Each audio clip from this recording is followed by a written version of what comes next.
Mission 2024 के लिए अगस्त से शुरू होगा पीएम मोदी का यूपी दौरा। पीएम नरेंद्र मोदी अगस्त से हर महीने यूपी के दौरे पर होंगे। गृह मंत्री अमित शाह और भाजपा अध्यक्ष जेपी नड्डा भी दौरे पर रहेंगे। अगस्त महीने से परियोजना के उद्घाटन और शिलान्यास शुरू होंगे। लोकसभा चुनाव में मिशन 80 को पूरा करने के लिए जुलाई अगस्त से यूपी के चुनावी मैदान में पीएम मोदी उतरेंगे। विभिन्न कार्यक्रमों के जरिए पश्चिम से पूरब और अवध से बुंदेलखंड के जिलों तक पहुंचेंगे। संगठनात्मक कार्यक्रमों को लेकर चुनावी रणनीति बनाएंगे। पीएम मोदी के नेतृत्व में केंद्र सरकार का 9 साल का कार्यकाल 30 मई को पूरा हो रहा है। इस मौके पर पीएम मोदी, गृह मंत्री अमित शाह, रक्षा मंत्री राजनाथ सिंह, परिवहन मंत्री नितिन गडकरी और पार्टी के राष्ट्रीय अध्यक्ष जेपी नड्डा की रैलियों की तैयारी है। सपा और बसपा के कब्जे वाली 14 लोकसभा सीटों में अमित शाह और जेपी नड्डा के कार्यक्रम कराए जाएंगे। दोनों लोग चुनाव के मद्देनजर संगठनों से जुड़े अभियानों, दलितों और पिछड़ों के बीच पकड़ मजबूत करने, प्रचार, चुनाव प्रबंधन, छोटे दलों का समर्थन हासिल करने समेत अन्य कार्यक्रमों का रोडमैप तैयार करेंगे।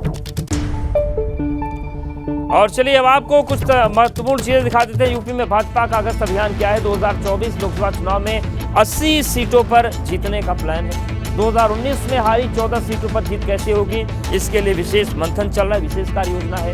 राजनीतिक समीकरण में संभावित प्रत्याशियों की तलाश अभी से शुरू होगी। वक्त बहुत ज्यादा नहीं है अब। अमित शाह और जेपी नड्डा की देखरेख में चुनावी सर्वे किए जाएंगे और ये सर्वे स्थानीय जनमत को लेकर भी होते हैं, प्रत्याशियों के परफॉर्मेंस को भी लेकर होते हैं। यूपी में कब कब पीएम मोदी का कार्यक्रम है, हम बताते हैं आपको। जून जुलाई में दिल्ली मेरठ रैपिड रेल का उद्घाटन प्रधानमंत्री नरेंद्र मोदी कर सकते हैं।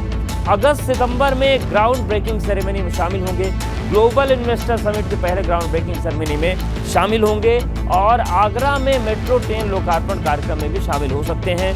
अयोध्या में प्रभु श्री राम इंटरनेशनल हवाई अड्डे का लोकार्पण का जो कार्यक्रम, उसमें प्रधानमंत्री मोदी आ सकते हैं। गौतम बुद्ध नगर के जेवर में नोएडा इंटरनेशनल एयरपोर्ट का भी लोकार्पण होना है, उसमें प्रधानमंत्री आएंगे।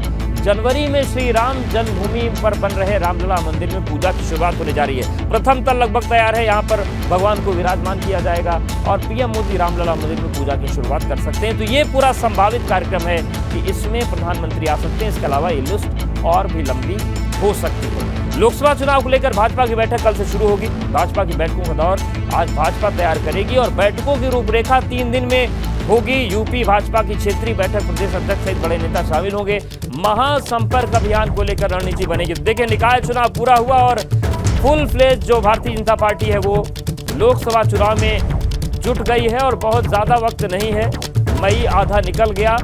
जून, जुलाई, अगस्त, सितंबर, अक्टूबर और नवंबर ज्यादा से ज्यादा इतना ही खिंचेगा। उसके बाद आचार संहिता लगेगी, यानी कि मुश्किल से 5 से 6 महीने बचे हुए हैं और इसीलिए अब भारतीय जनता पार्टी पूरी तरीके से चुनाव की तैयारियों में, जनसंपर्क अभियान की रणनीतियों को बनाने में लग गई है।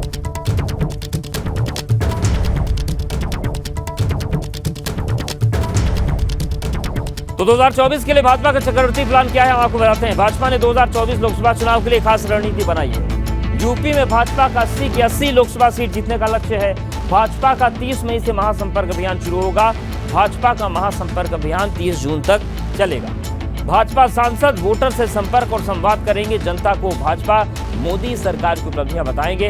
भाजपा का लाभार्थी वोट बैंक पर खास नजर है। जो लाभार्थी रहे हैं, पसमानदा और दलित वोटर्स पर भाजपा का फोकस है और पीएम मोदी के अगले महीने कई रैलियां हो सकती हैं। तो चक्रवर्ती प्लान है।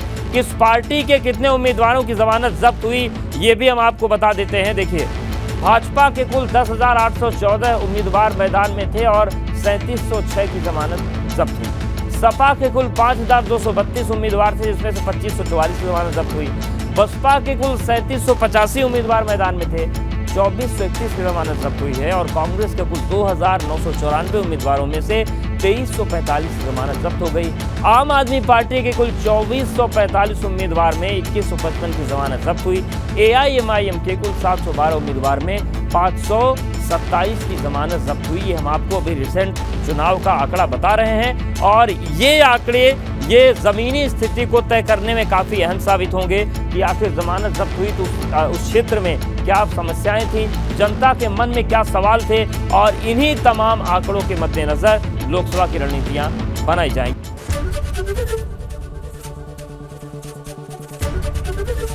ABP गंगा, खबर आपकी, जुबान आपकी।